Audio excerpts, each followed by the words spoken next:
Pasalamatan natin ang Panginoon. Purihin si Yahweh El Shaddai. Purihin ang Panginoong Jesucristo. Purihin ang banal na Espiritu Santo. Sa lahat ng may Bible, kumuha ng Bible. Sa wala naman, tayo ay sama-samang makinig at magnilay ng salita ng Diyos. Nahahanguin natin mula sa ikalawang sulat ni San Pablo kay Timoteo, Kabanatang 2, talatang 1 hanggang sa mga sumusunod. 2 Timothy chapter 2, verses 1 up to the following. So, walang may dala? 1, 2, 3. Nasaan na ating mga Bible? Inaamag na yata sa bahay. Paminsan-minsan, dalhin naman natin, para sabay tayo sa basa. Ang may pandinig ay makinig. Ngunit, Timoteo, anak ko, magpakatatag ka sa tulong ni Kristo Jesus. Ang mga narinig mo sa akin sa harapan ng maraming saksi ay ituro mo sa mga taong mapagkakatiwalaang magturo naman sa iba. Magpakasakit ka tulad ng isang mabuting kawal ni Kristo Jesus. Ang isang kawal ay hindi dapat makialam sa mga bagay na walang kaugnayan sa pagiging kawal. Sa halip, dapat niyang sikaping magbigay lugod sa kanyang pinuno. Hindi magtatagumpay ang isang manlalaro kapag hindi siya sumunod sa mga tuntunin.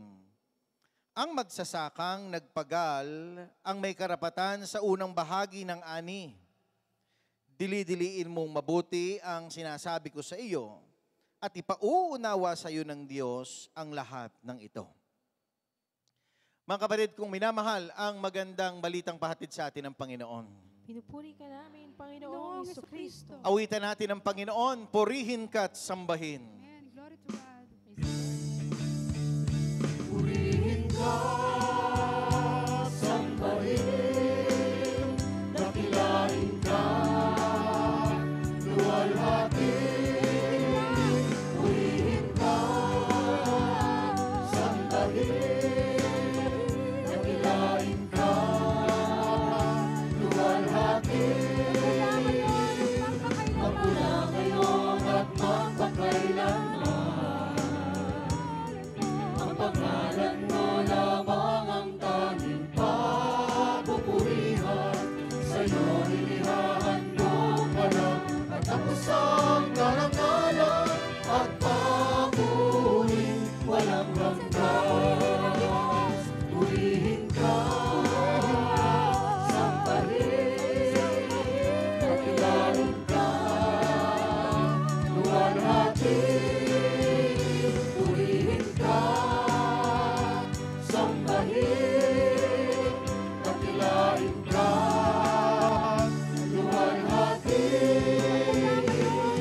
Magmula ngayon at magpakailanman, ang pangalan mo lamang ang tanging papupurihan.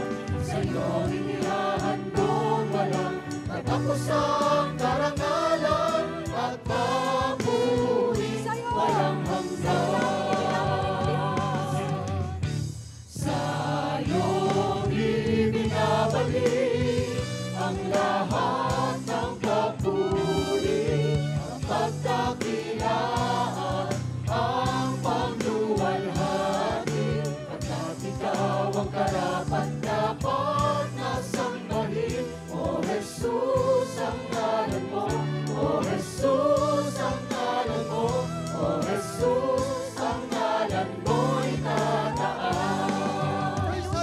Sa'yo'y binabalik ang lahat ng papuri, ang pagdakilaan, ang pagluwalhati, pagkat ikaw ang karapat-dapat na sambahin. O Jesus, ang ngalan mo, O Jesus, ang ngalan mo, O Jesus, ang ngalan mo'y tataas.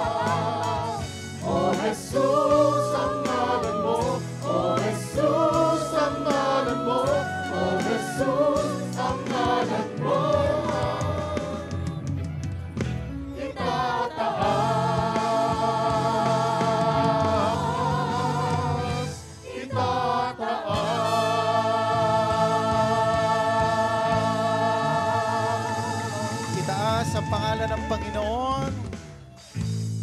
ng Panginoong Jesucristo.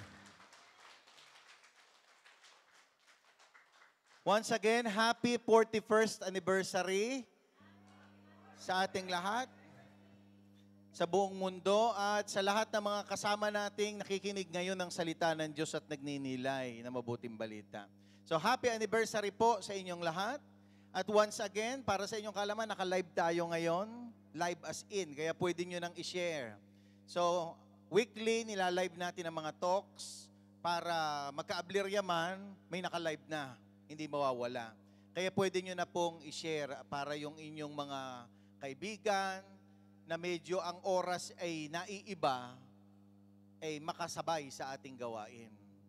Yung mga masyado ng late sa iba, sa Pilipinas, gabi na, di ba? Pag nagla-live tayo, inaabot na ng 9, 10, kaya sa halip na sila ay sumabay, manood, sila po ay natutulog na lamang. So kaya ginawa natin kung ano yung talk, during talk, naka-live po yan. Kaya pwede nyo nang i-share. So, sigaw nyo, happy anniversary! Happy anniversary! Ang gaganda nyo doon sa video, napanood nyo ba? Oo, ang ganda ng pagkaka-record nyo. Sabi ko, kahit pala wala na ako dito, kaya nyo nang mag-record ng maganda. Aywan ko kung nakailang take yun. Nakailang take ba? 5? Hallelujah! Mahaba pala yun. 2 lang. Oo nga. 2 lang. Nanood kayong lahat nung Sabado ng overnight. Amen. Siyempre, pag anak ka ni El Shaddai, papanoodin mo talaga, hindi pwedeng hindi. Ano? Sa kaduluduluhan po ng gawain, iyon po ang healing message ng punong lingkod. Di ba? Pero, ang punong lingkod, siguro sa kanyang edad na rin, sa kanyang katandaan o sa kanyang pangangatawan, ay hindi na natin maintindihan yung kanyang mga sinasabi. Napansin nyo ba? Halos hindi na natin maintindihan. Pero, ang tanong ko po ay ito. Noong nayari na ang anniversary, nagnilay ako. Sabi ko, bakit sa kabila ng hindi mo na maintindihan ang sinasabi ng servant leader, tayo ay nananatili pa ring nakikinig? Tayo ay nananatili pa ring nanonood. Bakit sa kabila ng kahit hindi mo na siya maintindihan, lahat tayo ay patuloy na nananalangin na siya ay bigyan pa ng kalakasan, bigyan ng kagalingan? Bakit sa kabila ng hindi naiintindihan, ganun pa rin karami ang sabik na makita at marinig ang punong lingkod? Sa tingin nyo bakit?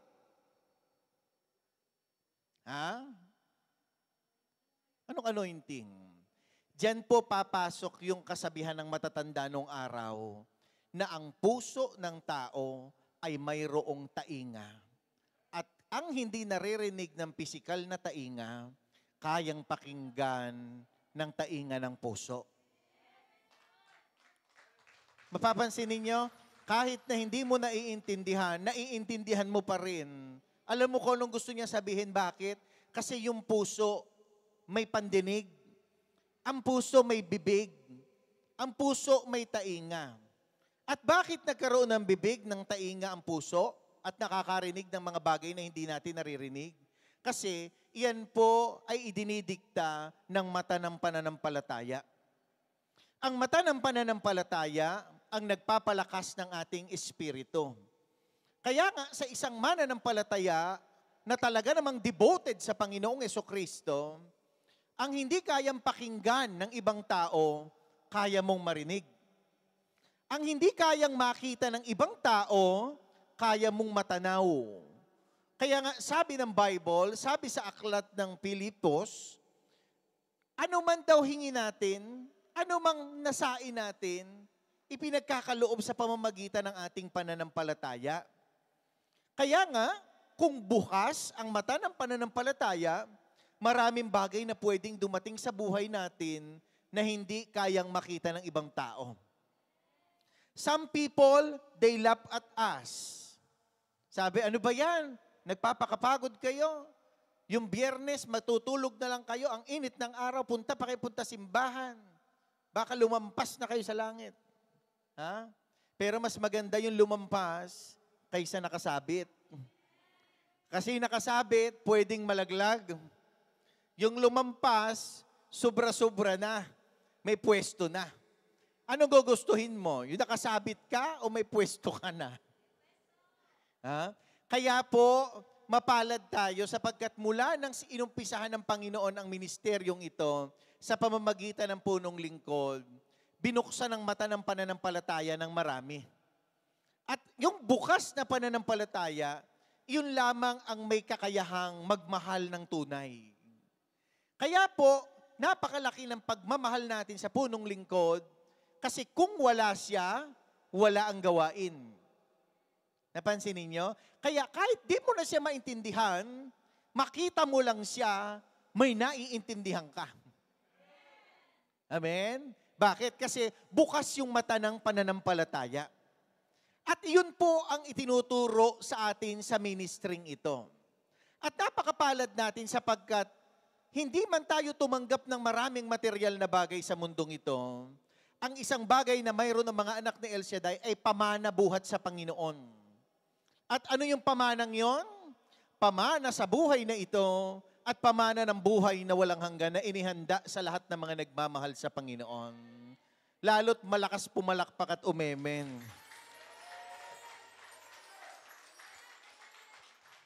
Gusto niyo umupo?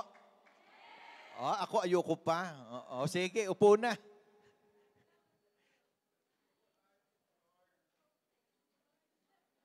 Lahat ng gustong tumanggap ng pamana ng Panginoon, sumigaw, pamana ng Panginoon. Pamana ng Panginoon. Ipagkaloob nawa sa akin. Ipagkaloob nawa sa akin.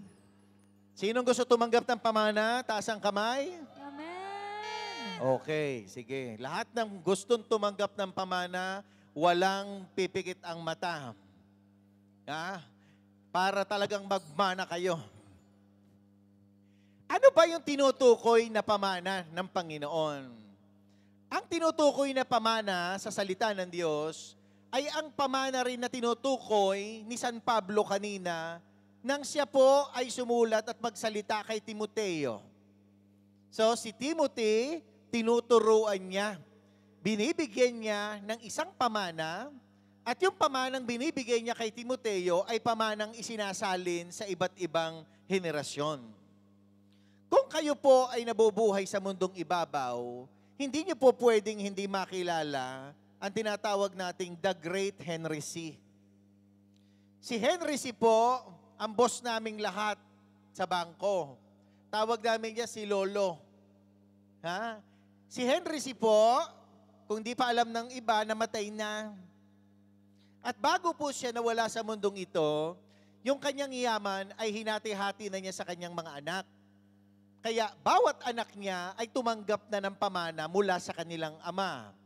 Kaya nung nawala siya, may nagpatuloy ng kanyang sinimulan. At ang nagpapatuloy nun, kanya ring mga anak.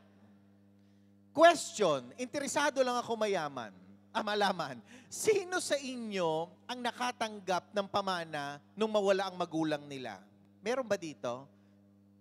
Yung tumanggap ka, Brad? Okay. Sino pa? Sister Eden, tumataas ka. Si Sister, dito, may tumanggap ng pamana. Okay. Nung mawala ang magulang ng iba, may mga tinanggap kayong pamana. Eh di, congratulations sa inyo, kami wala. Kasi wala ipapamana sa amin. Plastic ata ng basura yung ipapamana sa amin. So, kung may tinanggap kang pamana, iyon ay dahil sa pagmamahal ng magulang mo sa inyo. Kasi yung pinaghirapan nila ay pag sila'y natudas, talaga namang hindi nila madadala sa kabilang buhay. Kaya no choice sila kundi hatiin yon at ipamana sa mga anak. Kaya kung ikaw ay solong anak, ay talaga naman pinagpala ka ng Diyos kapag napakalaki ng iyong mamanahin. Pero kung marami kayo maghahati. Ang pangit lang minsan sa marami, nag-aaway-away sa dami at sa laki. Kasi pag malaki ang napunta kay bunso, nagagalit si kuya. Pag maliit ang nakuha ni kuya, nagagalit sa pangatlo. Diba? At minsan, ang pamana ay pinag-aaway-awayan. Brothers and sisters, ang pamana pong tinutukoy ko sa umagang ito ay pamanang walang presyo. Sapagkat ang pamanang ito ay hindi po nabibili ng pera. Hindi ito nabibili ng pera, subalit napaka-valuable. It's a pearl of great price. Na kapag itong pamanang ito'y minana natin at ipinamana natin, nakatitiyak po ako, mapapaayos ang lahat ng bagay. Palakpakan natin ang Panginoon. Ang pamanang ito ay isang pamanang hindi kumukupas at hindi nawawala. Kung mapapansin po ninyo, sa binasa ko kanina, sa sulat ni Paul kay Timothy, nag-iwan siya ng pamana na isinalin niya hanggang sa ika-4 na salinlahi. 4th generation. Uulitin ko yung verse 1 and 2 verses. Sabi doon, ngunit Timoteo, anak ko, magpakakatag ka sa tulong ni Kristo Jesus. Ang mga narinig mo sa akin, so sino unang henerasyon? Si Paul. Si Paul. Ang mga narinig mo sa akin sa harapan ng maraming saksi ay ituro mo sa mga mapagkakatiwalaang magturo sa iba. Ulitin ko.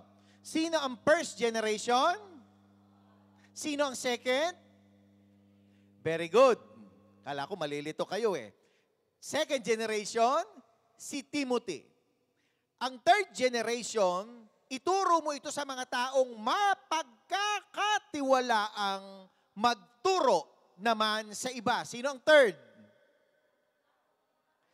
Yung mapagkakatiwalaang magturo. Hindi kayo nakikinig? Ang linaw nga. Paulit-ulit tayo. Gumagawa kayo ng sarili niyong verses ng Bible. Ito sinabi.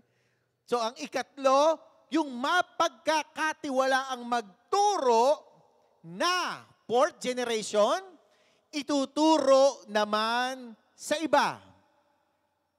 Nakita niyo? So, nagpasalin-salin mula kay Paul, kay Timothy, sa mga mapagkakatiwalaan at sa ibang pwede pang magturo sa mga darating pa. Brothers and sisters, ang katawan po ni Jose ay nakarating at nailibing sa lupang pangako. Kilala niyo si Joseph the Dreamer? Yes. Bakit? Sapagkat yung pananampalataya hindi naputol. Yung pagtuturo, hindi naputol. At yung habilin ni Jose na ang kanyang butoy makarating sa lupang pangako na inilaan ni Yahweh El Shaddai, nakarating po at doon na ilibing. Sa pamamagitan ng mga taong nakinig at nagpasalin-salin ng salita na narinig nila mula kay Jose. Kaya sa panahon ni Moses, nung sila po ay nagpunta sa Promised Land, sila ay tumawid sa dagat, dala-dala pa rin nila yung buto ni Jose. Kasama nila, naglalakbay. Kaya hanggang makasapit sila sa lupang pangako, naihimlay nila doon yung buto ni Jose. Imagine nyo yun.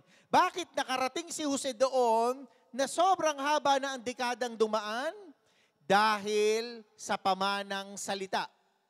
Sinabi ni Jose, sinabi nung sinabihan ni Jose, dinaldal nung sinabihan ng sinabihan ni Jose, at ichinismis nung sinabihan ng sinabihan ni Jose. Kaya nung humaba, nakasapit yung pangako at yung kahilingan nung namatay. Nakukuha po ninyo? Ha? So, ano ang ginawa ni Jose noon? At ano ang ginawa ng Panginoong Jesucristo sa kanyang mga alagad upang makarating kay Pablo ang mabuting balita? Anong ginawa? Dinisciple niya lahat yun. Dinisipulo.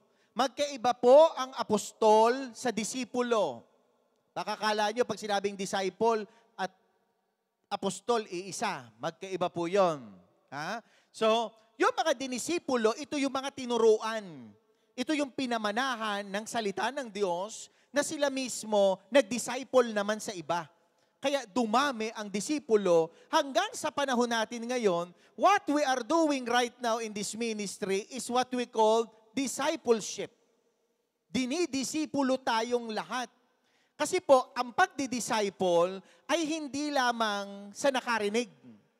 Ang pagdidisciple ay requirement sa bawat Kristiyanong binyagan na pinalaya ng Panginoon sa kasalanan. Kapag sinurrender mo ang buhay mo kay Kristo, kapag ibinigay mo ang sarili mo sa Kanya, ang pagpapadisciple po ay hindi optional. It is mandatory. Kasi ang pagpapatuloy ng pananampalataya ay nasa patuloy na pakikinig ng salita ng Diyos. Palakpakan natin ang Panginoon. So, sino ang unang nag-disciple? Si Jesus Christ. Si Lord. Dinisciple ang mga alagad at yung discipleship na ginawa sa mga alagad, noong umakyat na sa langit ang Panginoon, sila naman ang nag-disciple sa iba. Kaya dumami ang mga tagasunod, dumami ang disipulo. Kaya, brothers and sisters, kapag tayo po ay mga pinalaya ng Panginoon, tayong sinasabing mga na-born again na, tayo po ang dapat nagdi-disciple sa iba.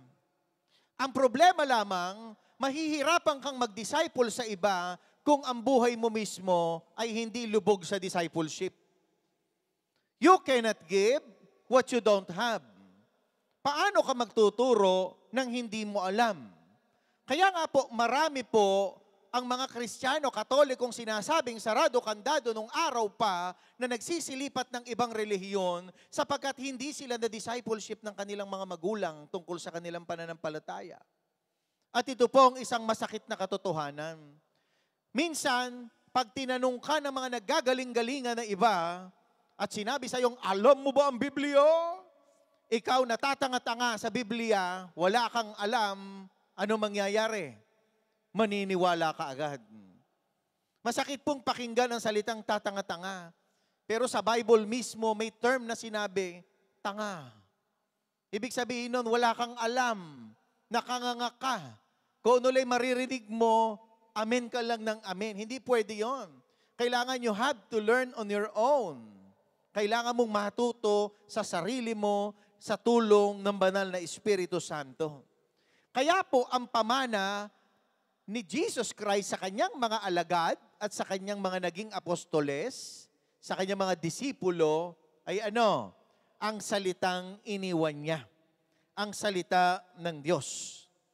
Kaya po sa ating naririto ngayon, brothers and sisters, at sa mga nanonood sa live, kapag po ni-reject natin ang salita ng Diyos at ang pagpapadisipulo, magkakaproblema tayo. Kasi yung buhay natin sa pananampalataya, hindi yayabong, hindi uunlad, mababansot. Kaya marami pong Kristiyano, nananatili lamang sila sa pamamaraan ng pagiging Kristiyano kapag araw ng linggo at pananambahan. Pero pag lumabas na ng simbahan, balik sa dating buhay, balik sa dating bisyo, balik sa dating gawi. Kaya ultimong mga kapamilya nila sa bahay, hindi natututo ng tama kasi yung taong dapat maging huwara ng lahat, siya pa ang nagiging problema ng pamilya. Napapansin po ninyo yon? Napapansin ninyo? Ha? Kaya ang question, kapag magulang ka, anong ipapamana mo sa anak mo? Marami naman sa ministry, pag tinawag mong mag-serve, ayaw nilang maging leader. Ayaw nilang maging ganto. Ayaw nilang maging ganyan. Bakit? Kasi may mga tagong kasalanan. Marami po sa atin ganyan. Umaatin ng gawain, pero ang daming nakatagong burak sa puso. Pag-uwi sa bahay, lasinggero. Pag nakakita ng alak, hindi talaga nila hindi pwedeng hindi sila iinom. Anong klaseng pagpapadisipulo mayroon tayo kung gano'n ang ating lifestyle? Pagdating dito, nasa gawain, kung maka-praise the Lord at maka-amen, sobra-sobra. Pero pag nakakita ng alak, nahahalina, nanghihina, nagiging marupok. Yung iba, anong pinapamana natin sa ating mga anak? Mga ari-arian natin? Ano pa? Yung mga sugal? Ano pa pinapamana ng iba? Bisyo? Yung pagiging ganid? Maraming ganyan. Ang ipinapamana, ipinapakita yung pagiging ganid. Kaya pansinin mo, pag ang magulang ganid, yung mga anak may nakakamana nun. Kasi like mother, like father, like daughter and son, namamana po yan. Pero kapag ikaw na magulang, hindi ka man magturo, pero huwaran ka ng mabuting asal, nakatitiyak ako ang anak mo susunod doon. Susunod doon. Lu. Kaya minsan may lalapit sa aking tagagawain, sasabihin, Brother Ron, ano po nangyari sa anak ko? Naging drug addict. Ang tanong ko, bakit? Nasubaybayan ba yan? Ang sagot, kasi po, nag-a-abroad ako. Mga kapatid, ang pagdidisipulo kahit sa kapamilya, ang pagtuturo ng salita ng Diyos sa kapamilya, hindi po yan ginagawa kapag matatanda na sila. Yan po ay ginagawa mula sa pagkabata. Sa sandaling mamulat ang isipan ng bata, dapat tinuturuan na sila ng kagandahang asal. Tinuturuang magmano. Yan nakakatuwa yung mga tradisyon at kultura ng Pilipino, di ba?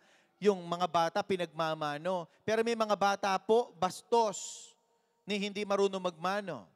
Kaya po ako, sobra po akong laki ng saludo ko sa mga umaati ng gawain. Nasasabihin sa anak pag nakita ka, oy, magmano ka kay Brother Ron, magmano ka kay Brother Eric, magmano ka kay Sister ganyan. Ha? Nakakatuwang isipin.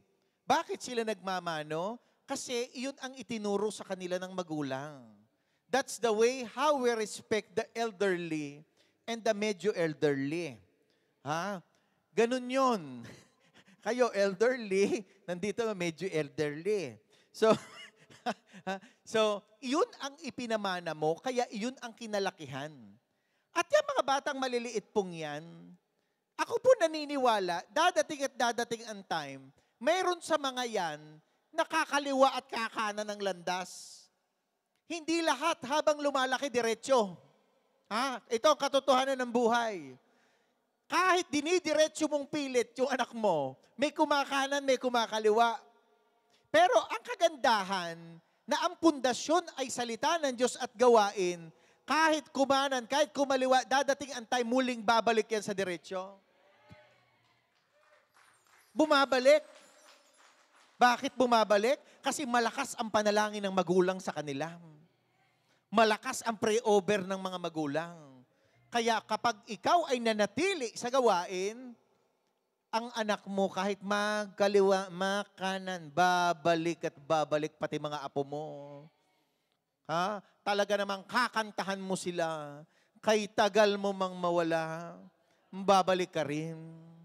Amen? So, ang tanong ay ito, bakit natin ginagawa ang paghuhubog at pagpapahubog upang maging tagasunod ni Kristo Jesus? Bakit kaya tayo hinuhubog? Bakit tayo nagpapahubog? Ako po ay hindi perpektong tao. Every day, every ways, hinuhubog pa rin tayo ng Panginoon. Kayo din ganon. Kaya nga may kantang little by little every day. Hinuhubog tayo araw-araw. Binabago tayo ng Panginoon araw-araw. Kasi tayo po, taong nagkakasala. At ang taong nagkakasala, nangangailangan ng pagtutuwid. Kaya kapag itinutuwid ka, huwag kang magagalit. Kapag itinutuwid tayo sa gawain ng Panginoon, huwag kayo nagagalit sa nagsasalita. So, bakit natin ginagawa ang paghuhubog at pagpapahubog? Una, sapagkat kapag tayo nagpapahubog at hinuhubog, binubuo nito ang matibay na pundasyon ng mga susunod sa atin.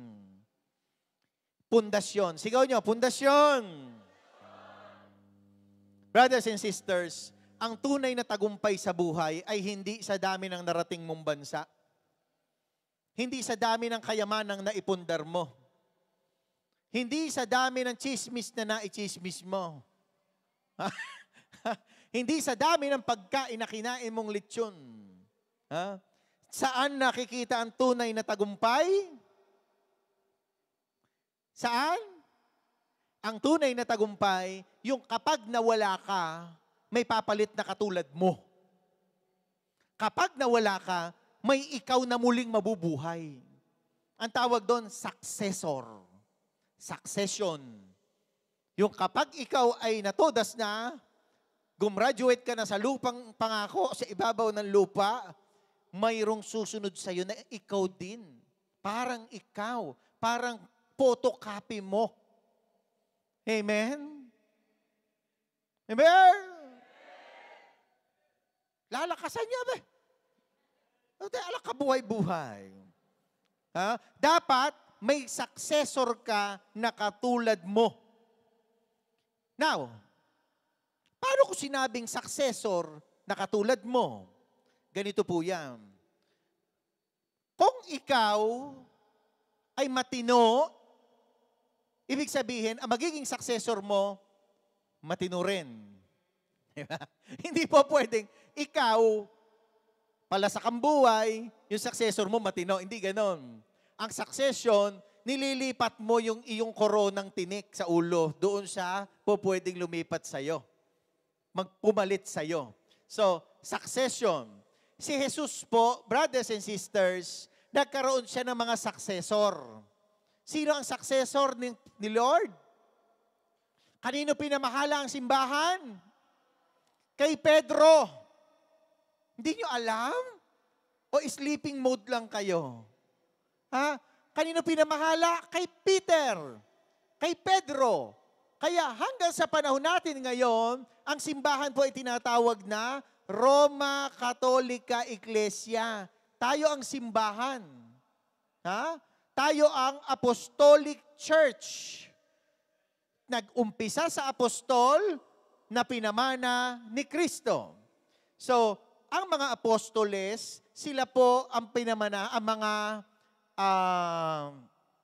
successor ng Panginoon. Sila ang pinamanahan. At lahat po ng pinamanahan na yan, marami po dyan namatay ng kalunos-lunos. Bakit sila namatay ng kalunos-lunos? Kasi sila po ay nabuhay sa pamana ng Panginoong Jesucristo na matibay. Kaya bawat isa sa atin ay kailangang mabuhay sa isang matibay na pananampalataya. Kasi yung matibay na pananampalataya, iyon din ang magpapatibay sa ating lahat. At iyon din ang matibay na pananampalataya na ililipat mo sa susunod sa iyo. Purihin natin ang Panginoon. Sigaw nyo, matibay! Paano ang mostra ng matibay? Sabi niya, matibay ako! Matibay ako! Sigurado kayo, ha? Sabi niya, matibay ako! Ano nakakatawa sa matibay? Tibay na tibay, matibay ako! Ha?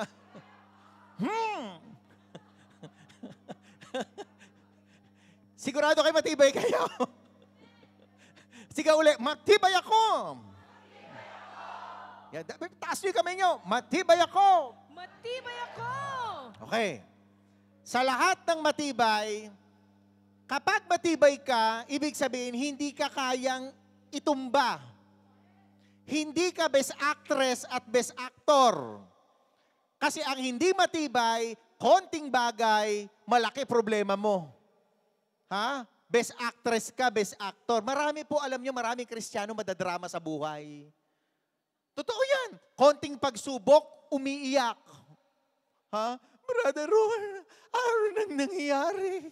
May paggalaw-galaw pa ang oso. Ha? Bakit kaya ganon?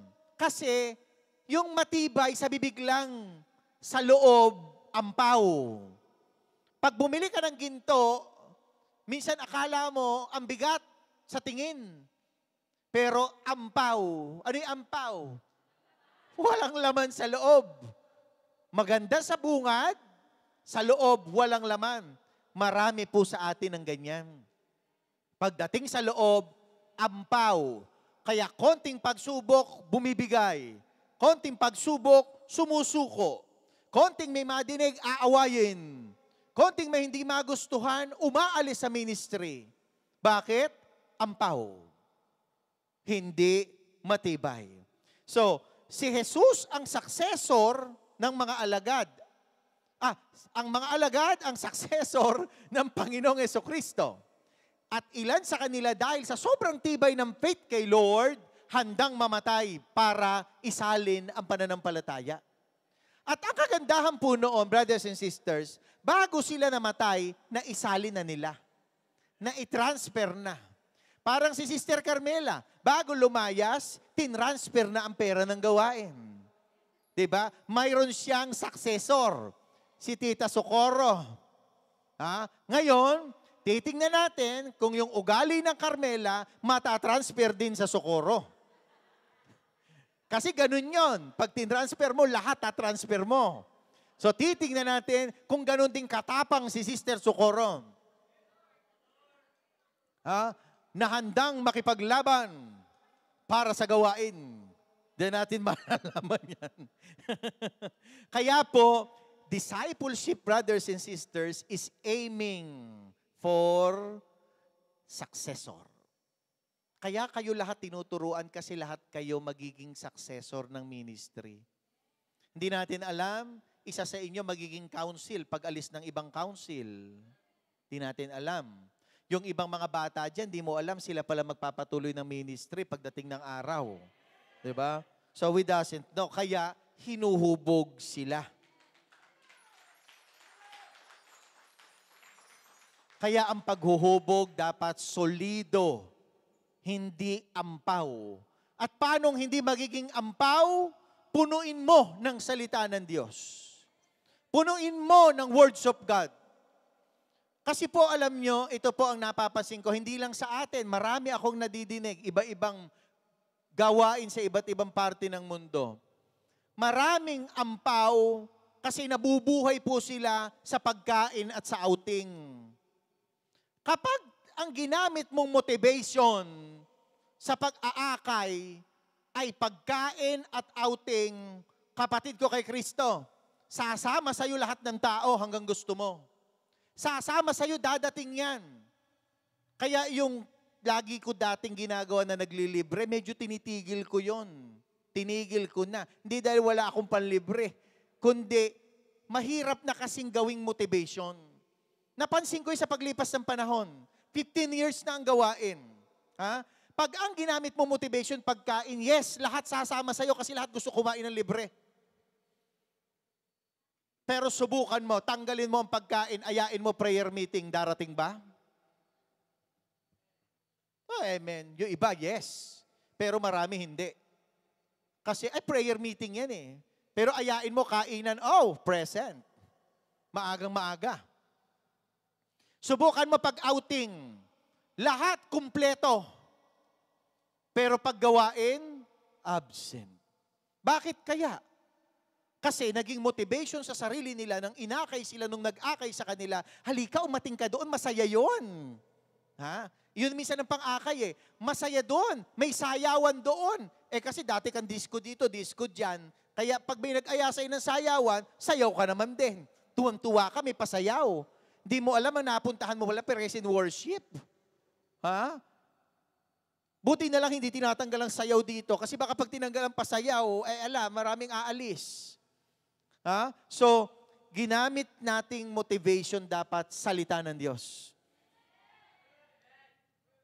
Ito po, pansin ko to. Yung mga nag-originate sa Manila pa na gawain nung araw, hanggang nakarating na ngayon, tumanda na ngayon, iyan yung kahit tibagin mo, hindi basta matitibag. Obserbasyon ko yan. Kasi, matatag. Matatag. Hindi ko sinasabing lahat ay hindi ampaw. May ampaw pa rin. Pero matatag.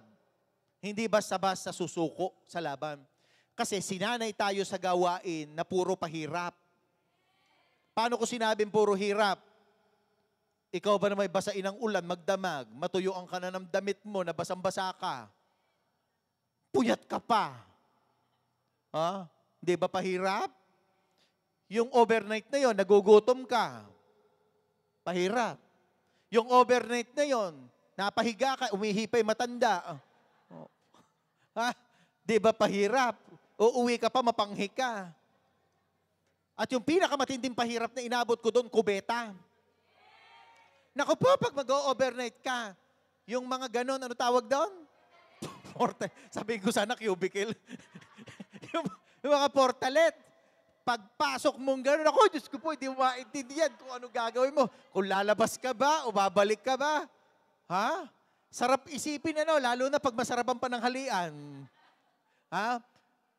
Yun ang nagpatibay sa atin. Yung tayo'y umaati na lubog sa baha, na-experience ko yan. Nung kahahire ko po sa bangko, bago ko pinadala ng Qatar, inabot ko yung undoy. Alam niyo yung undoy? Papunta na kami ng Ambel, hindi kami natuloy dahil lumubog na daw yung Cavite ba yun? Ewan ko kung anong lugar yon. Basta yung lugar doon. Kaya nga daw yung mga tao naggawain sa taas ng stage. Walang ilaw, doon sila nag-praise and worship. Ang dami magagandang experience sa ministry. At dahil doon, nagsisitibay tayo. Nagsisitibay. Kaya siguro, ganun na lang ang pagmamahal natin sa servant leader. Ano? Kasi, naiintindihan natin na ang buhay natin sa bundong ibabaw ay may dahilan. Kaya nga po sumikat yung aklat na The Purpose-Driven Life. Best-selling book yan. The Purpose-Driven Life. Bakit? Pinakikita doon, ano ba ang dahilan bakit ka nabubuhay? Ikaw ba'y nabubuhay para sa sarili o may dahilan pa para ikaw ay mabuhay? Kaya po sabi, brothers and sisters, ng John chapter 14 verse 12, sinasabi ko sa inyo, ang nananalig sa akin ay makagagawa ng mga ginagawa ko at higit pa rito sapagkat papunta ako sa Ama. Sa tingin ninyo, ano kayo sinabi ng Panginoon dito nung bago siya umakyat sa langit na ang nananalig daw sa kanya makagagawa ng ginawa ng Panginoon? Ano ba ginawa ng Panginoon? Nagpagaling, nagpalayas sa masasamang espiritu, kung ano, nagpakain, ano pa, tumulay sa alambre, sa tubig. Ha? Marami pa, alam nyo na yon kung ano-ano yung mga ginawa ni Lord. Sabi niya, pakagagawa ng nagawa niya at higit pa rito. Sino kaya tinutukoy na makagagawa nito ng mga nananalig sa Kanya? Tayo. Tayo. Sabihin nyo, ako ang tinutukoy ng Panginoon nang sinabi niyang makagagawa ako ng higit pa sa mga ginawa niya. Paano ko po nasabi yon?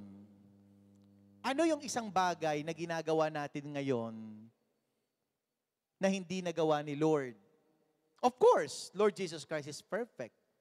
Of course, si Lord ang dahilan kung bakit may kaligtasan. Pero kung mapapansin nyo, ang ministry ng Panginoon nung siya'y nandito sa mundo, nandun lang sa isang partikular na lugar. Diba? Nandun lang siya sa lupain na yon. Hindi ko mabanggit ang pangalan, baka tayo mabambam. Nandun, sa lupain lang na yon. Doon siya nag-ministry. Pero ikaw, na nagkaroon ng pananampalataya sa Kanya, ano ang higit mong nagagawa ngayon? Yung ipalaganap ang salita ng Diyos.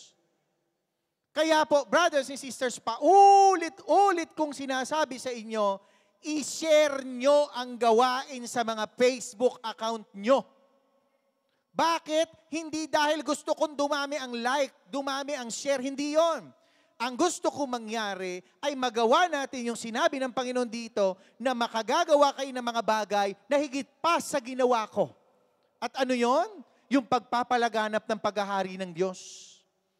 Kaya po, napakahalagang bahagi po ang social media at ang online sa pagpapalaganap ng kaharian ng Diyos. Kaya laging tinuturo sa inyo, i-share nyo. Kasi isa lang ang na-share nyo, buong mundo makikinabang. Buong mundo malalaman nila. Ano ba yung dapat marinig? Alam nyo, may nakikinig sa atin ngayon na malaki ang problema sa buhay. Hindi nyo alam yan. Minsan may nakikinig na gusto na magpakamatay. Hindi nyo alam yan. Minsan may nakikinig na walang makain. Hindi nyo alam yan. Sari-sari ang buhay ng tao. Sari-sari ang ating pinagdadaanan. Pero sa lahat ng mga nakikinig, may aral at mensaheng padala dyan ng Panginoon. Amen? Kaya tayong may kakayahan sa online, sa social media, pagyamanin po ninyo ang kakayahang yan. Hindi kung ano-ano ang sineshare natin.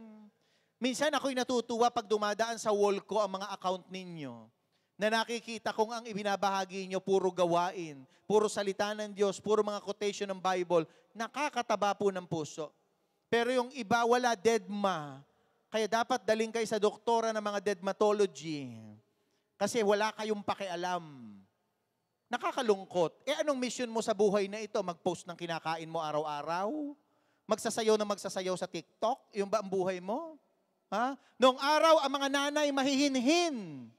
Ngayon, kending ng kending sa Facebook. Anong klaseng nanay ka? kung kailan ka tumanda.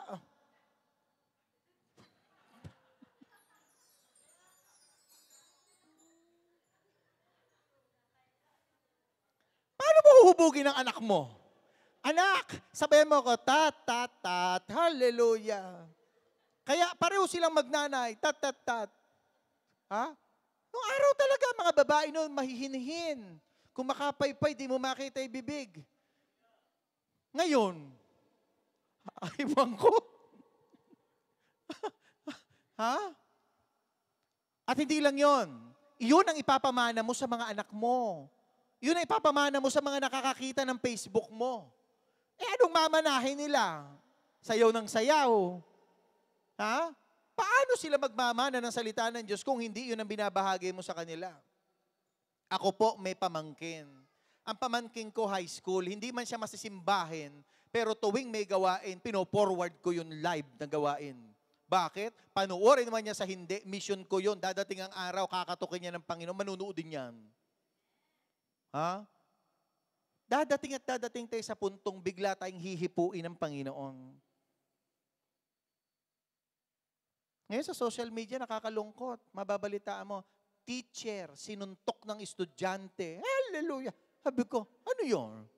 Nakita nyo yun? Teacher, sinuntok ng bata na nag-aaral dahil ang grade daw ay hindi umakyat ng 90 ba? Basta ganon, mababa ang grade, sinuntok. Ako nga dati, 75 lang, nagdidiwang na ako. Sabi ko, Nay! Sabi, bakit? Nay, pumasa ako. Anong score mo? 75. Sabi ko, masaya ka na nun. Nag-board exam nga ako, 75 din. Kasi nga sa sobrang ligaya ko sa 75, yun na lang ibinigay sa akin hanggang sa board exam. Pero take 1.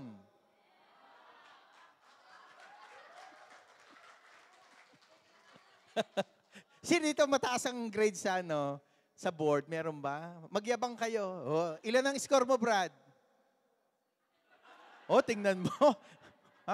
Nasa 80 plus pala siya. Ako talaga, pasadong patpat yung tipong may isang question na namali ka, hulog ka na sa tambiolo. Ganun yun di ba?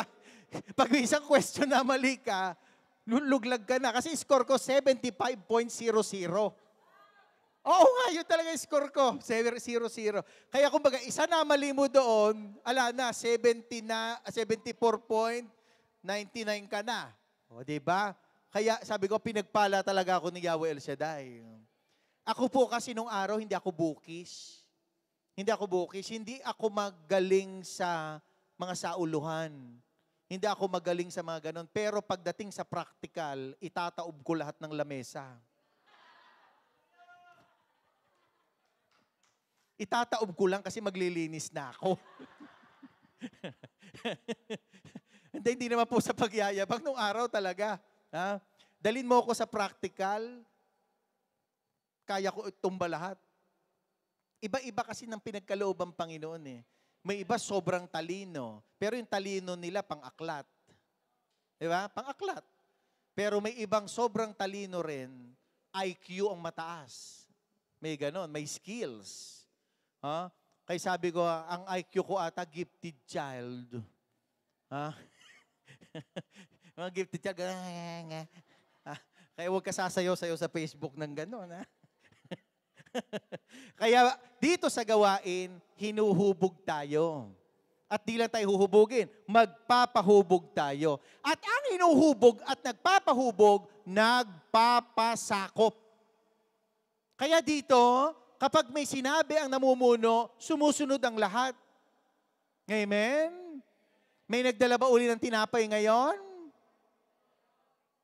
Meron ulit. Diba? Tuwan-tuwa sila dyan. Weekly may patinapay si Mayora. So, iyan ang pamana sa inyo ni Mayora. So, kapag magulang tayo, balik tayo sa atin, kapag magulang tayo, huwag mong ipamana sa anak mo ang pagiging chismosa mo.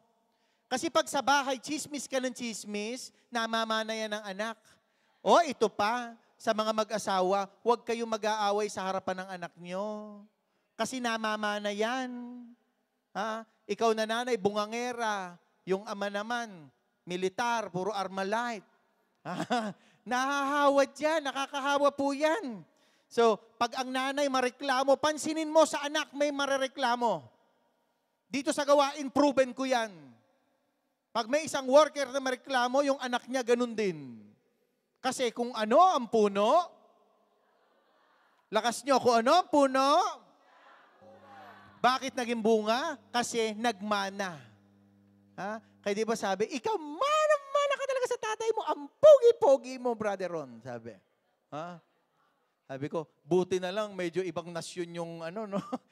Baka kung naging Pinoy ako, ay hindi ako naiiba sa inyo. Kaya sa pamilya, ang ipinamamana, yung ipinamumuhay. Kaya kapag namumuhay kayo mag-asawa na maayos, di kayo nag-aaway sa harap ng anak nyo, magbuntalan man kayo sa kwarto, paglabas mo na lang, puro pasaka. Sabi ng anak mo, Nay, bakit may pasaka? Nag-makeup ako, hindi na paayos eh. Ha? Ayaw mo pa rin aminin. Diba? Yun naman, iba naman yun. So, pag ganon, naiiwasan natin magkaroon ng mga dysfunctional children. Dysfunctional family. Kasi kaya maraming dysfunctional ngayon, yung magulang dysfunctional din. Amen? Amen? Pansinin mo, pag nanay mo bugnutin, nahahawa ka minsan. Pati ikaw laging bugnutin. Kapag yung nanay mo mahilig tumakas sa trabaho, ikaw din. Pag sabi ni brother, halika, umatin ka. Nandyan, maya-maya wala na. Kasi namana sa nanay, takas ng takas. Kaya pag tayo po ay binago ng Panginoon, maraming nag-iiba sa atin. Tinanong ko pa lang yung tinapay, nasilip kong bigla doon sa may TV. Oh, may patinapay pala kayo. Ha? Pag binago tayo ng Panginoon, nag-iiba po tayo. Tayo ay nagiging mga shine after shine. Nagsya-shine tayo. Kaya nga 'di ba motto natin pag anak ni El Shaddai, ibang-iba ay sa iba kasi nagsya-shine. Sabihin niyo nga shine, shine. Kaya gustong-gusto ko 'yung kantang 'yan eh kasi maraming nagsya-shine. Pati mukha niyo nagsya-shine. Ha? Pag nakita mo ang anak ni El Shaddai, shining 'yan. Pati mukha shine, hindi 'yan nagsisimangot. Ikalawa, bakit tayo hinuhubog at nagpapahubog? Sapagkat ipapasa natin ang paghuhubog sa mga taong deserving. Deserving. Sabi nyo nga? Paano ko sinabing deserving? Tingnan nyo ang sabi ni San Pablo. Balikan natin. Sabi niya, ang mga narinig mo sa akin sa harapan ng maraming saksi ay ituro mo sa mga taong mapagkakatiwalaang magturo. Mapagkakatiwalaan. Ibig sabihin, mga loyal na tao na sa tingin mo, kayang gawin yung ginagawa mo. Kaya po, ang paghahayag ng salita ng Diyos, hindi po ito dahil gusto mo lang. May tinatawag tayong mentoring. Ha? Yung iba sa ating mga preacher dito, ako kasi hindi ako napasama doon sa mga turo-turo ni Brother Ray Vargas eh. Pero sila, minentor sila ni Brother Ray. Nagtuturo tuwing Sabado, uma-attend po sila. Ha? Kaya, bawat isa sa kanila naturuan at ngayon nakakatayo dito sa ating harapan sapagkat may naikintal na kaalaman sa kanila. Kaya nga sabi ni Paul, ituro sa mga taong mapagkakatiwalaan. Sino ba yung mga taong pwedeng pagkatiwalaang turuan? Ito yung mga taong di madadrama. Ito yung mga taong hindi puro excuses. Ito yung mga taong hindi laging hina-highlight yung mga pagsubok sa buhay nila. Kasi kapag ikaw ay magtuturo din sa iba, yung buhay mo ang batayan. Paano ka magtuturo kung ikaw mismo problemado? Edi iiyak na lang kayong dalawa. Ha? Sabi ng kapatid mo, pwede mo ba akong i-pray over? Hindi ka marunong magdasal. Anong gagawin mo? Kaya nga dito tinuturuan ko kayong manalangin. Kasi iyan ang magiging legacy ninyo.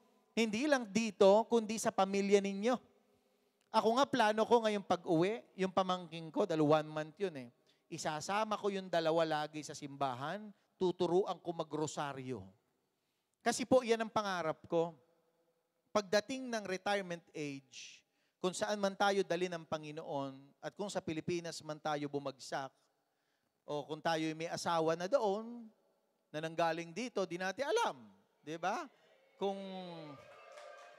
hindi nga alam. Kaya nga kung anong ipagkakaloob ni Lord.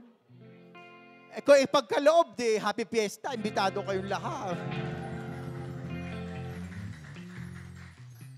Pinupuri ko yan lagi kasi internet niya ang ginagamit sa live. Gawain na ba yan?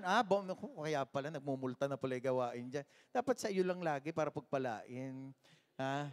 So, sabi ko, pagdating ko ng retirement age, ang plano ko po, magkakayag ako ng mga batang maliliit sa lugar namin, tuwing Sabado, magtuturo ako ng rosary. As simple as that. As simple as that.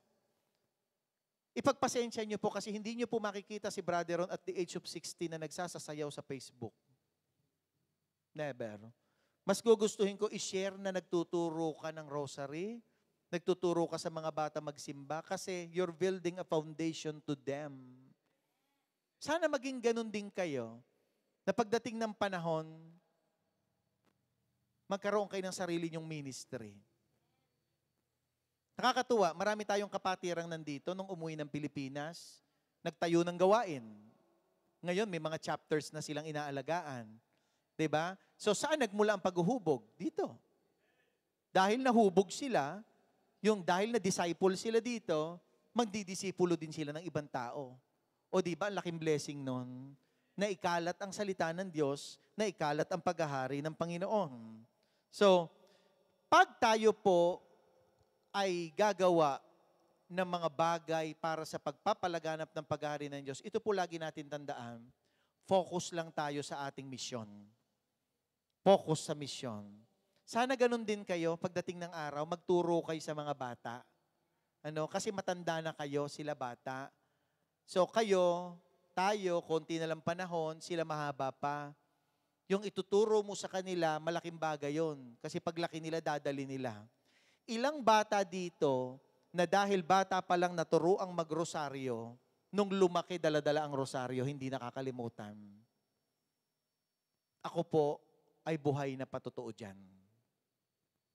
Dahil grade 5, at the age of those years, nung 5 years old, grade 5 ako, isang teacher na matandang dalaga, naging mission niya magturo ng rosary. Tuwing Sabado, nasa bahay niya kami. Kaya lahat kami doon naturuan at lahat kami naging member ng Legion of Mary. Doon kami sa bahay nila nagkakaroon ng prayer araw-araw at tuwing Sabado. Kaya bata pa lang si Brother Ron, marami nang alam sa rosary. Maraming alam sa buhay ng mga santo. Maraming alam sa buhay ni Mama Mary. Naging malapit sa simbahan. Bakit?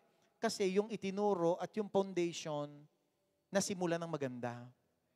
Kaya nagpa-warla-warla man ako ng daan. Ganun talaga eh. Habang tumatanda ka, nag-aaral ka, nagkakasala ka, nagkakaroon ka ng problema. Pero at the end, babalik at babalik ka sa tama. Kasi may pundasyon. Kaya kayo, sa tingin nyo, anong purpose nyo sa mundong ito? Kumain ng kumain para magbukang lata ng Coca-Cola? Ano sa tingin nyo ang purpose nyo sa mundong ito? Sana maisip natin na dapat may gawin tayo para magkaroon tayo ng solid foundation sa buhay natin. Amen? Dami kasi ngayon. Sa totoo lang, marami ngayon, hati ang pagkatao. Doble kara. 50% spiritually, 50% worldly. Maraming ganon. Dami. Hindi lang sa gawain, buong mundo. Kasi ang pang-akit ng kaaway, kalat na sa buong paligid. Kalat na kalat ang pang-akit ng demonyo. Amen? Kaya nga sabi sa Bible, you cannot serve two masters. Hindi po pwedeng Friday nasa gawain ka, bukas nasa mga bar ka.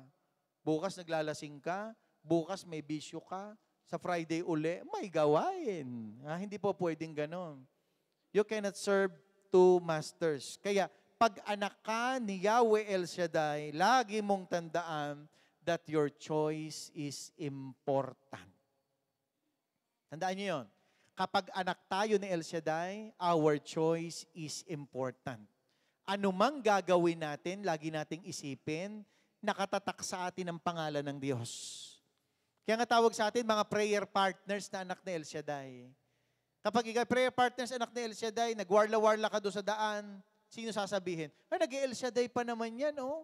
Diba? Pangit pakinggan. Ang nasisira si Lord. Ha? Kaya ingatan natin ang pangalan ng gawain, ingatan ang pangalan ng Panginoon. Kaya nga po dito sa gawain, marami po dito ang mga nagiging council, nagiging leaders. Pero bakit sila naging council and leaders? Kasi deserving nila yon, deserve nila. Wala pong naging council at leader na hindi deserve. Kaya nga minsan, pag may nagpo-for good na council, may umaalis, minsan talaga ang ipinopwesto at pinag-uusapan na lang namin ng council, yung tingin namin, yung deserve. Yung deserve. Kasi maraming naglilingkod, but they don't deserve.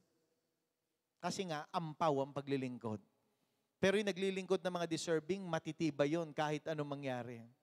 Isa sa mga hinangaan ko talagang deserving na tao dito sa simbahan, tsaka sa ministry, ayan, yung aalis na yan, si Sister Carmela. Bakit ko hinangaan? Kasi halos dito na nakatira yan. Dito na sa simbahan, dito totoo yan. Mula nang tinanggap niya, mula nang inakap niya yung pagsiserve, naging buhay na niya yon.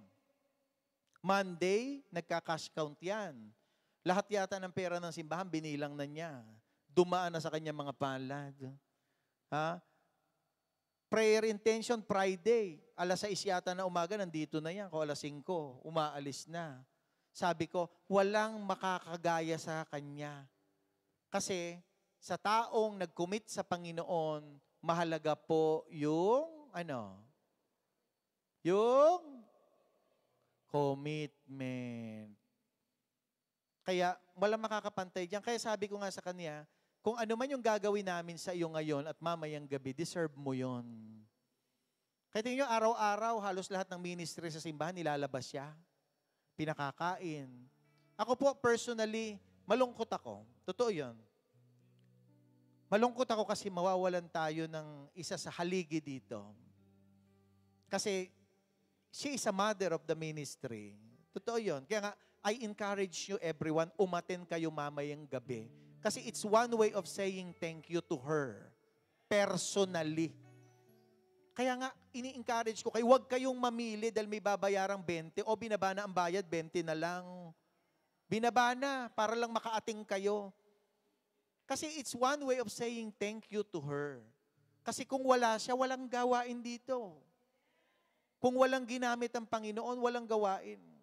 Dapat lagi nating iniisip yon. Kasi sa atin, masaya lang tayo nang nakikinig tayo ng words of God. Masaya lang tayong sumasayaw. Masaya lang tayo nagsiserve. Pero yung kaisipan na dapat nakatatak sa utak mo na kung wala itong mga taong ginamit ng Panginoon, wala din to.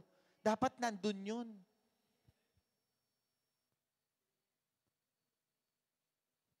Tapos last day niya, mamaya, di ka pa aaten. How dare you? Kaya I encourage each one of you, alas 7 po ng gabi mamaya. Kasi lahat ng hindi magagandang ugali niya, sasabihin natin sa kanya mamayang gabi. Sisintensyahan natin siya doon. Alam niyo po, kahit mabangis yan. Oh, hindi totoo. Si Sister Carmela kasi prangka. Prangka yan. Kung ano gusto niya sabihin, sasabihin niya. Masaktan ka, hihiyawang ka, sisigawan ka, pandidilatan ka ng mata. Lahat ng gusto niyang gawin. Pero kapag nakasama niya yung personal, she's a friend, she's a mother, she's a tita. Hindi, totoo. Pag kami nag-a-abroad, hindi ko yan naramdaman na siya si Sister Carmela. At pag may kailangan ka, tutulungan ka niyan kahit wala siya. Tulad nun, ilang beses na nangyari sa Italy, nagka-problema yung account ko. Bakit nga tuwing aalis ako, nagkaka-problema yung account ko? Ano? Ito nakaraan, nagpo-problema na. Lagi nila atang ganun. But she's there to help. Ha? At dito sa atin, marami din ang natulungan niya, hindi lang natin alam yung iba. Amen? Okay, kaya kaysa sa dulo ko siya pagsalita, hindi ngayon na, gusto nyo na. O sige, paiyakin na natin, halika dito. So magbibigay ng farewell speech, si Queen Mother of the Universe. Aba, nagsulat yata na, sinulat talaga ang speech?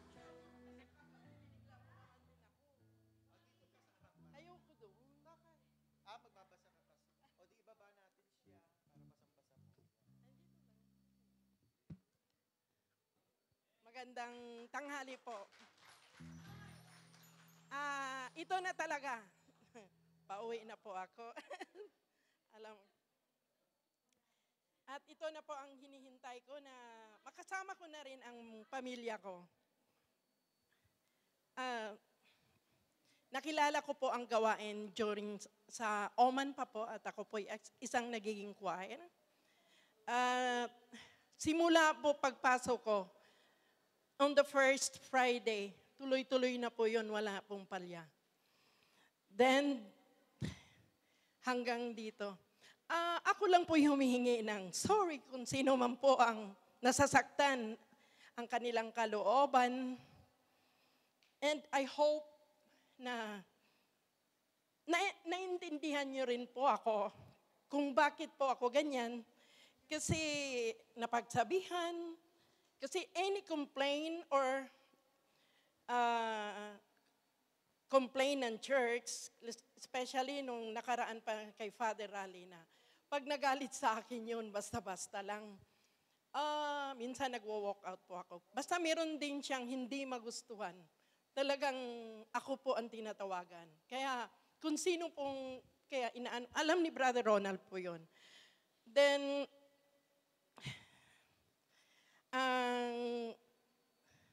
at ang pagtatag po ng gawain, marami po kaming pagsubok na dinadaanan ni Brother Ronald. May pari talaga na ayaw pirmahan ang under the umbrella of the church, ayaw talagang itatag ang gawain dito sa Qatar.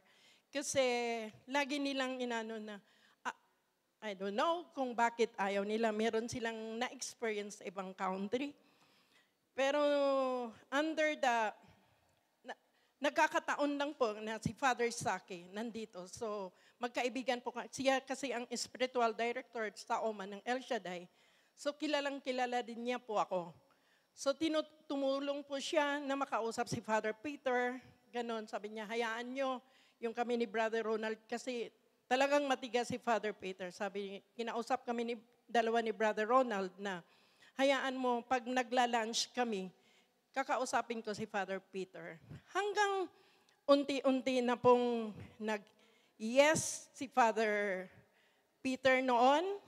At ang dati hindi pa SPCFC, it's Filipino community. Sinama na kami ng Filipino community. Si Brother Rafi Pingol ang president namin noon, yung taga-CFC. Ayon, ang ginawa nila, binibigyan kami ng task. Napakahirap na task. Yun. Mag-host ng Santo Niño, simbang gabi, lahat yun. Kay si Brother Ronald pa ngayon, kasi wala kaming pera, at least yung BDO, nagbibigay po yun, parang advertising din ng BDO yon. So, yun ang simula. Kasi wala pang pera talaga. Hindi pa nagaano ang gawain ng 2009 ng simbang gabi. Then, after Father Sake, unti-unti na pong nakilala, ang ginagawa po ni Father Sake yun, ina-advertise sa simbahan. So after Father Sake, then si Father Rally na po, ang pumalit. Pagkapalit ni Father Sake, kaming lahat na officer noon, nagre-resign po kami. Pero isa lang po, yung president lang po namin ang nag-resign. Ako kasi din sa finance, inano po ako na wag daw akong mag-resign. Kami, parang 3 kaming pinigilan. So, hindi kami nag-resign. Pero, blessing din na hindi na rin ako natuloy nag-resign. During Father Rally's time, doon tayo nagbo-boom. Nakilala ng gusto ng simbahan. Kahit maraming atas ni Father Rally, inaatasan tayo ng mga gagawin. Talagang yes na lang po kami. Unti-unting nakilala din sa buong parish, kahit mga Indians, nakilala especially sa decoration. Pag sa October, panuluyan, marami tayong, hindi ko na po maisa-isa ang ating ginagawa sa parish. At iyon po ay with the help of Brother Ronald. Kung wala po yung talent niya, hindi din po natin kaya yung gawin. So, ang akin lang pong, yun, na pag meron pong naaatasan tayo sa simbahan, please support lang po kay Brother Ronald. Kahit naaabutan tayo ng madaling araw, ganun na lang po. Pero alam ko, dahan-dahan na, Brother Ronald, may sakit ka na. Kasi wala na pong, minsan pinipigilan ko talaga yan. Brother Ronald, pack up na tayo. Tapos sinong gustong umuwi na. Kasi gabing-gabi na, may mga trabaho pa po. Wala po akong magawa. Talagang sinasamahan ko yan. At doon tayo nakilala. At ang naman po ng mga gawain dito sa simbahan, yan po ang way para po tayong maging malapit sa mga pare. Kasi kung hindi tayo gagawa ng paraan na ganun, wala po ang alam ko nung ibang community dito na hindi po sila nag-aano sa parish. Pag may hinihingi silang pabor, nagno-no po ang mga pare. Alam ko po yun. Kaya pag tayo po ang nag-yes, humihiling tayo ng pabor, humihingi tayo ng pabor, yes agad si Father. Kaya kahit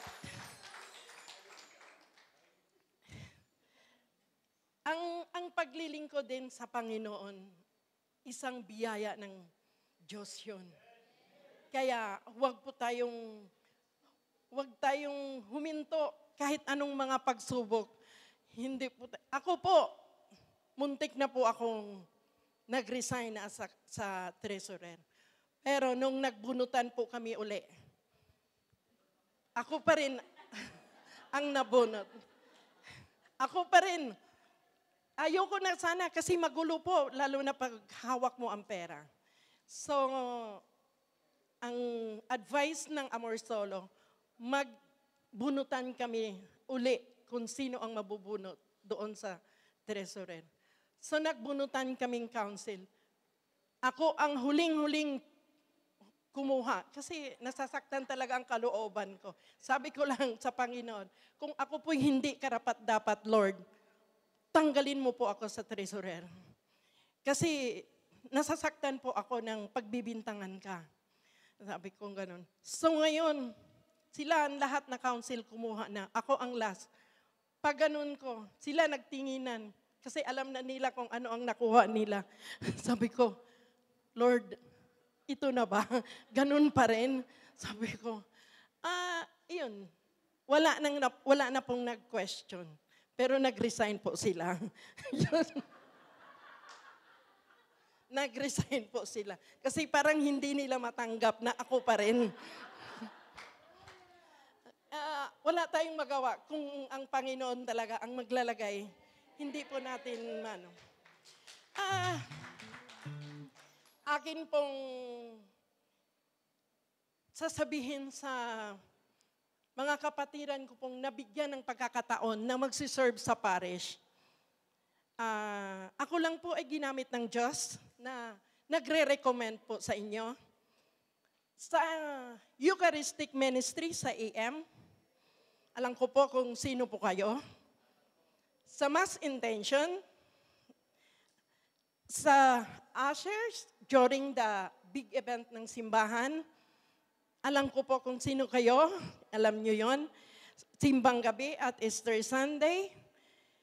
At yung sa cash count po, ang alam ko na sa cash count, na sino po kung nire-recommend ko po.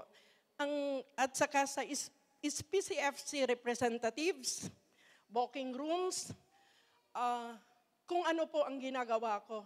Sana yung tiwala ng mga pare sa akin, sana ganun din ang tiwala sa inyo. Ang paglilingkod natin ay kailangan kasama ang puso.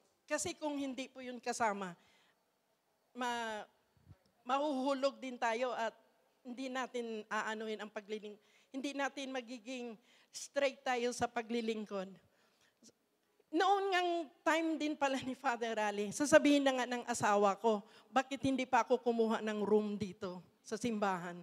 Kasi nung time ni Father Raleigh, pag gusto niyang kumain sa labas, kailangan kasama po ako. Kung may ibibless yung mga bahay or what sa hospital, kailangan tatawagan din ako. Kasama po ako.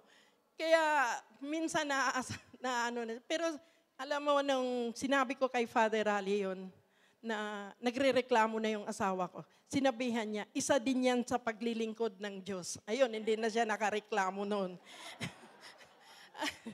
Tapos, patuloy po tayong maglingkod ng buong puso. Sino man ang mga tinawag ng Diyos, alam niyo yung kasabihan, maraming tinawag ng Diyos, pero kukunti lang po ang tumugon. Kaya, dapat tayo ay tumugon sa panawagan ng Diyos. Alam niyo naman po, ang biyaya ng Diyos pag tinawag ka, sapat-sapat.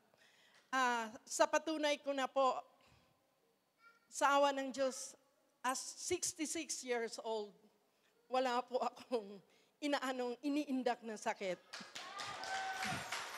Kaya, yun lang po ang isa kong pasalamat sa Diyos kasi lagi po akong lagi dito sa simbahan, takbo, takbo, takbo. Ganun.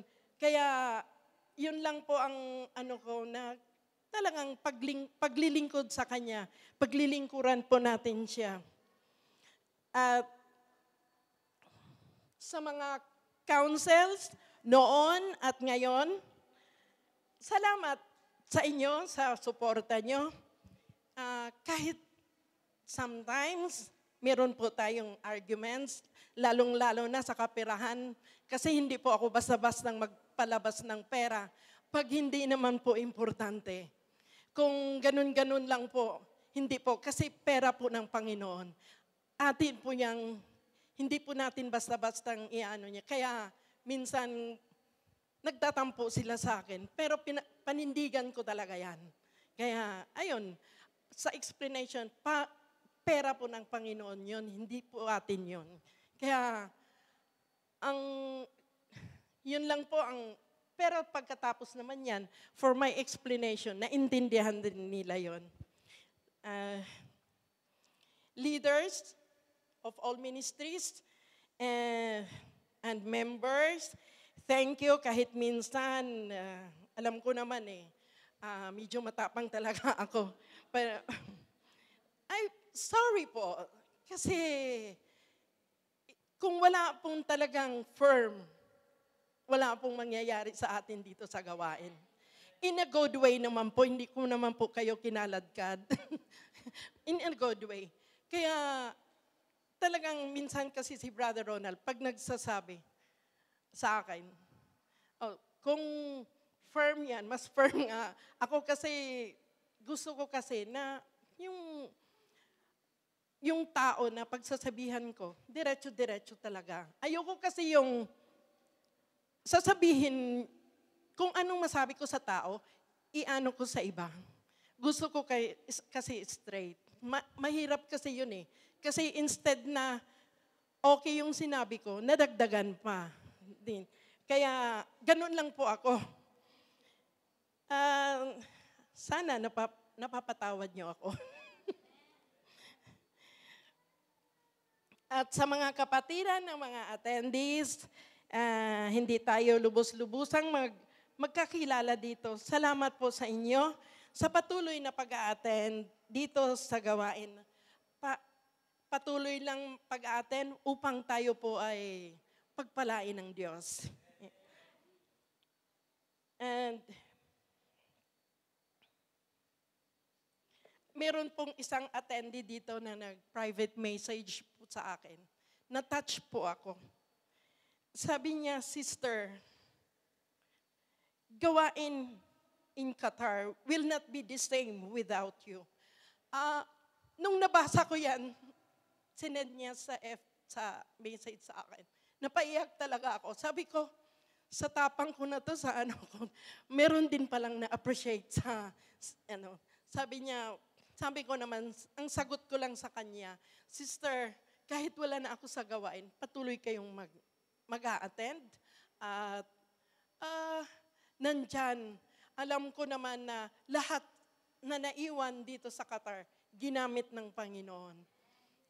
Sabi naman niya na hindi ipapagpatuloy naman niya ang pag-a-attend. Kaya lang, wala na atang mag-ano doon sa pintuan.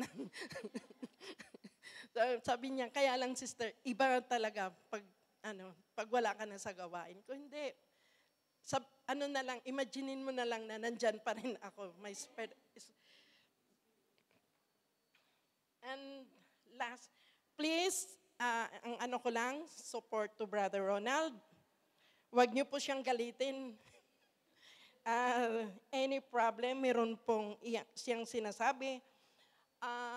Kasi may sinasabi po siya sa akin. Kung magkaroon pa rin uli ng problema ang council sa leadership. Kasi, sabihin ko na lang sa inyo, nagkaroon po kami problema. Ang sabi po niya sa akin, na magre-resign siya. Sabi ko naman sa kanya, nag-iyakan pa, sabi ko, huwag kang mag-resign. Sabi niya, hindi ko alam kung paano ko ma-solve ang problema. Baka ako pa ang unang mamatay. Sabi ko, hindi. Magdasal ka. Ako kasi minsan, dasal na lang, Brother Ronald. Kasi kung yun ang anuhin mo yung problema, huwag kang umalis sa council. Sabi ko, kailangan ka ng tao. Kung ikaw ay umalis, paano na ang gawain?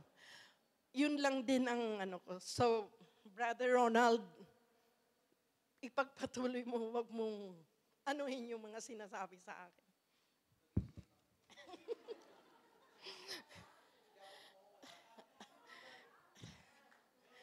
Matatag, kakasabi mo lang.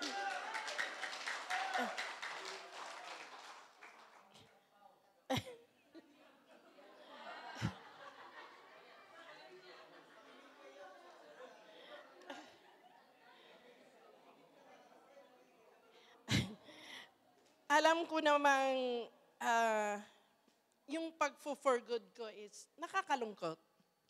Iwanan ko itong pamilya na to na talagang tatag na. Noong kami pa noon is ganun ng ganun. Sa ngayon, tatag na talaga. Pero isa lang din ang sabi ko na ipagpatuloy ang matatag na gawain. Hindi po kung meron mang hindi pagkaunawaan, pag-uusapan na lang po. Hindi na lang po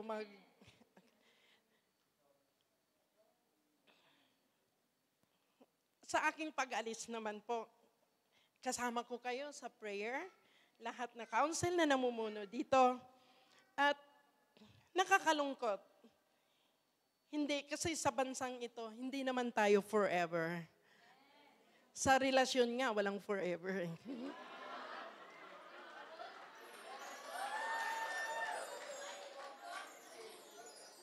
Pero, ganun talaga ang buhay, di ba? Sa aking pamilya naman sa Pilipinas, sila po ay masaya. Kanya-kanyang plano kung ano ang gagawin namin pag-uwi ko. Talagang, ang ko lang din noong isang araw, nag-video call kaming magkakapatid. Sila nandoon sa bahay. May complaint po ang kapatid kong isa na yung diabetic na 2 months na daw siyang hindi nakapunta ng doktor at hindi siya nakapunta ng doktor kasi yung taga-alaga din, yung kasama-sama niyang pinsan namin, may sakit na rin. At saka yung tindahan daw namin, wala na rin daw stocks kasi yun din ang kasama niya, nagkakasakit na rin. Nagkakasakit din kasi yun ang pinsan namin ang lagi niyang kasama. So, sabi ko na lang, narinig na asawa ko, sabi niya, kunting tiis, Sunday, nandyan na kami. Kaya, at saka yung kapatid kong may cancer, tuwang-tuwa na din siya. Ang sabi niya, kailangan pag-uwi mo, once a month magbabanding tayo, pupunta tayo ng mall. Sabi ko, wala pong problema, basta gasto nyo. alam ko na. So, ayun na po, kahit nalungkot man ako, naiwanan ko kayo, ako naman po'y masaya para sa pamilya ko. At ano na lang, go for paglilingkod sa Diyos. At ito po ang kasabihan na iiwanan ko sa inyo. Our greatness does not come from the number of servants we have. Our greatness comes from the number of people we serve. Amen. Thank you and God bless. Ano ko na lang yung trust ng parish priest ngayon. Alam niya na kung taga El Shaddai ang tatak mo, malaking tiwala niya sa atin. Kaya, nag-usap po kami sa kanya, hindi ko lang sinabi na nag-usap kami. Even though na ano lang kami, saglit lang daw kaming magkakilala kasi bago lang si Father Paul, but my trust is with you. Sabi niyang ganun. Kaya sabi ko, nawa ang naiwanan ko ng trabaho ko ay maging trust din si Father Paul. Pinakilala ko si Sister Lali kanina. Itong gawin. Tapos sabi, nawa, kasi kung sinabi niya sa akin, ako daw ay malaking kawalan doon sa cash count. Sabi ko, Father, kung nag-trust ka sa akin, magiging trust ka rin sa iba doon. Sabi niya, but you are different. Sabi niya gano'n sa akin. Tapos sabi niya, nakakalungkot man. Pero anyway, I have to accept it. Sabi niya gano'n. At yun lang, ang ano ko, kailangan, kung ano ang trust ng Panginoon, it will reflect sa akin kasi pag hindi kayo mapagkatiwalaan ng pare. Yun lang po. Amen? Upo ka uli, upo ka. Oy, upo ka, hindi pa tapos. Hindi pa, 3 pages pa nga to. Sige, upo, yan. Ako naman, masasabi ko sa kanya, marami kami mga good memories tsaka bad memories. Napakarami talaga. Pero ang isa sa di ko makakalimutan dito, unang-una, sabi ko nga kanina, nag-umpisa ang gawain na kami ang unang 3 na nag-usap niya nila Brother Eric. So, ako ang tinawag, hinanap ko si Sister Carmela, si Brother Eric naman, hinahanap din niya ang gawain, kaya nagtagpo-tagpo kaming 3. Yun ang umpisa. Kaya ang akin, sana lahat ng mga nagsimula, mahalin nyo. Sabi ko nga, ngayon, nandito pa ako. Ang ganda ng ako, kaya pag nag-for-good, paiiyakin nyo rin kaya ako, baka wala na kayo na. Kaya pag ako nag-for-good, 1 week ko lang i-announce, biglaan. Oo. Ayoko kasi nang iiyak ako. Tingnan mo siya, ayaw niya umiyak ko. Ha? Pero hindi ko makakalimutan kay Sister Carmela sa 15 years, ay yung pagkakataon na nakulong ako sa Dubai, sinundo niya ako sa kulungan, at di lang niya ako sinundo. Alam ng Diyos kung ano yon. After nun, may malaking bagay siyang naitulong sa akin na hindi kayang gawin ng iba. Alam niya yung kung ano yun.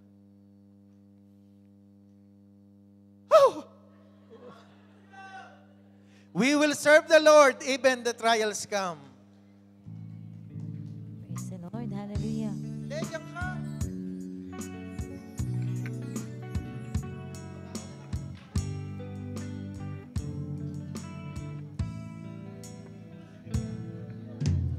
We will serve the Lord, even the trials come.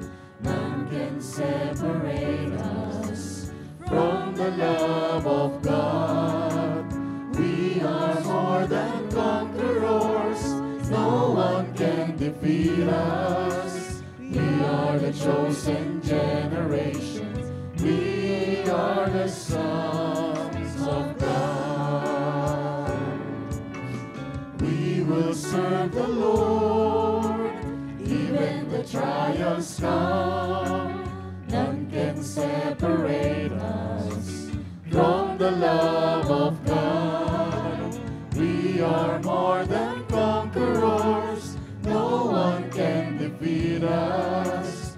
We are the chosen generation, we are the sons of God.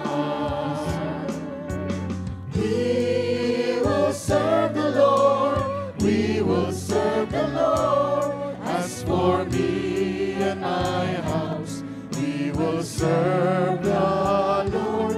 We will serve the Lord. We will serve the Lord. As for me and my house, we will serve the Lord. We will serve the Lord. Even the trials come, none can separate us from the love of God. We are more than conquerors, no one can defeat us. We are the chosen generation, we are the sons of God. We will serve the Lord, we will serve the Lord. As for me and my house, we will serve the Lord. We will serve the Lord. We will serve the Lord. As for me and my house, we will serve the Lord. We will serve the Lord. We will serve the Lord. As for me and my house, we will serve the Lord. We will serve the Lord. We will serve the Lord. As for me and my house, we will serve the Lord. We will serve the Lord. Even the trials come, none can separate us from the love of God. We are more than conquerors, no one can defeat us. We are the chosen generation, we are the sons of God. We will serve the Lord, we will serve the Lord. As for me and my house, we will serve the Lord. We will serve the Lord. We will serve the Lord. As for me and my house, we will serve the Lord. We will serve the Lord. We will serve the Lord. As for me and my house, we will serve the Lord. We will serve the Lord. We will serve the Lord. As for me and my house, we will serve the Lord. Pag-piling ko sa Diyos, aking trials come. None can separate us from the love of God. We are more than conquerors, no one can defeat us. We are the chosen generation, we are the sons of God. We will serve the Lord, we will serve the Lord. As for me and my house, we will serve the Lord. We will serve the Lord. We will serve the Lord. As for me and my house, we will serve the Lord. We will serve the Lord. We will serve the Lord. As for me and my house, we will serve the Lord. We will serve the Lord. We will serve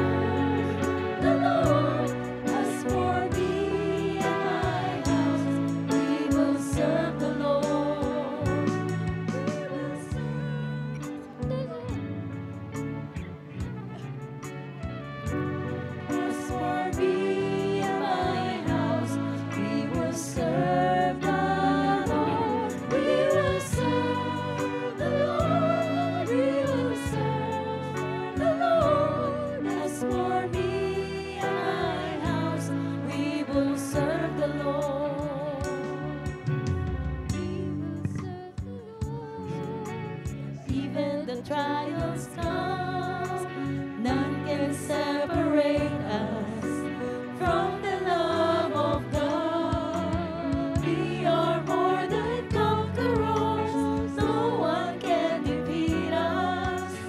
We are the chosen generation, we are the sons of God.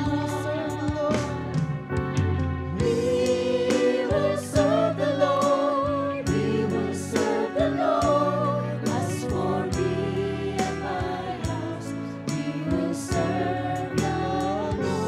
We will serve the Lord, we will serve the Lord. As for me and my house, we will serve the Lord. We will serve the Lord, we will serve the Lord. As for me and my house, we will serve the Lord. As for me and my house, we will serve the Lord. As for me and my house, we will serve the Lord.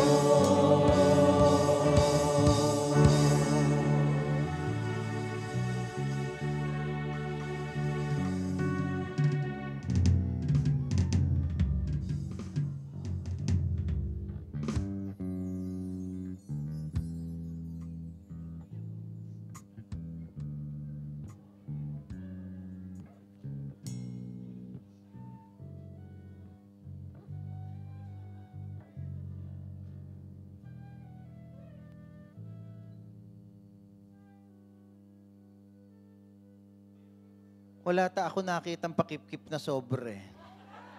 Puro akap lang. Mahihina. Mamaya. Nitingnan ko kung sino unang magpapakip-kip. Wala ko nakita. Ipagdasal natin siya. Turo ang lahat ng kamay sa Kanya. Ama, nagpapasalamat po kami sa iyo sa buhay at kalakasan na kaloob mo sa aming kapatid na si Sister Carmela.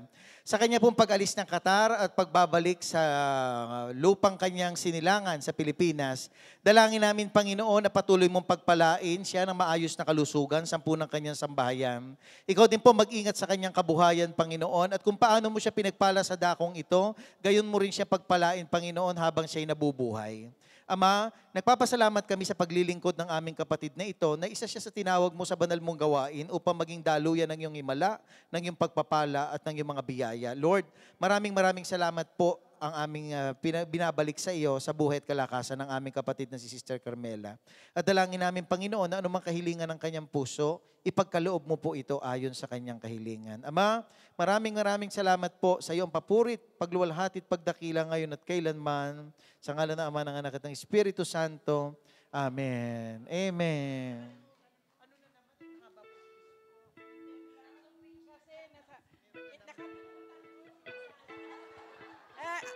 Hello po.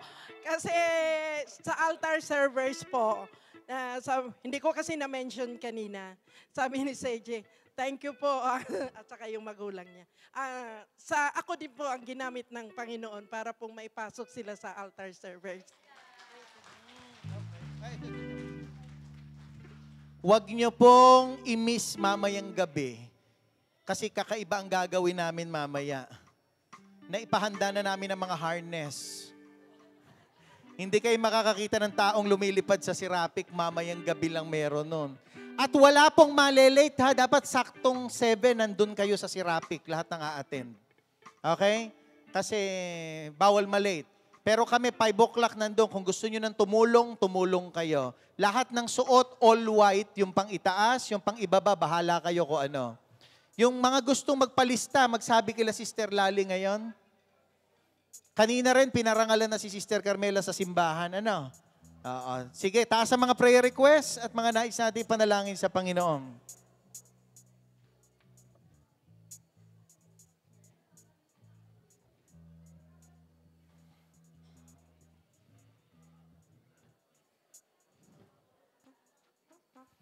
And let me pray for you. Ama, sa lahat po ng bagay ni tinataas ng aming mga kamay ngayon, dalangin po namin ang iyong pagpapala. pagpapala hindi lamang sa mga bagay na ito, kundi sa buo naming pagkatao at padaluyin mo ito sampu ng aming sambahayan. Pagpalain mo ang lahat ng aming mga kahilingang itinataas sa iyo, Ama, at kung ito'y naaayon sa iyong kalooban, ipagkaloob mo rin po sa aming lahat. At i-bless mo rin po ang lahat ng hawak ng aming kamay. At Panginoon, salamat din po sa mabuting balitang iyong kaloob. Dahil dito, nararamdaman namin na sa pamamagitan ng paghuhubog mo sa amin, Panginoon, ito'y maitawid din namin sa iba, sa aming pamilya, at magkaroon kami ng misyon sa mundong ito habang kami nabubuhay. Maraming salamat po sa iyo ang papuri at pagwalhati noon, ngayon at magpakailanman. Amen and amen. Okay, baba ang hawak ng kamay. So, balik tayo sa topic natin. Una, bakit tayo hinuhubog ng Panginoon? Ha? Binubuo ang matibay na pundasyon. Ikalawa, bakit tayo hinuhubog ng Panginoon? Sapagkat ipapasa ang paghuhubog sa mga deserving. So, Sister Carmela deserves. Kaya ipapasa niya yung deserve na yon sa mga susunod. At ikatlo, dahil ito ang magpapatuloy ng paghuhubog din sa iba. Yung tinatawag nating continuity of molding. Ha? So, nagpapatuloy. Dapat maintindihan natin na sa pamamagitan ng paghuhubog sa atin ng Panginoon, tayo rin ang huhubog at tutulong sa iba upang sila rin mabless at maranasan din nila yung nararanasan natin. Lalo na pag mga matatahimik tayo habang may nagsasalita. Amen? Amen? So sa buhay natin, iparamdam natin ang pagmamahal ng Diyos.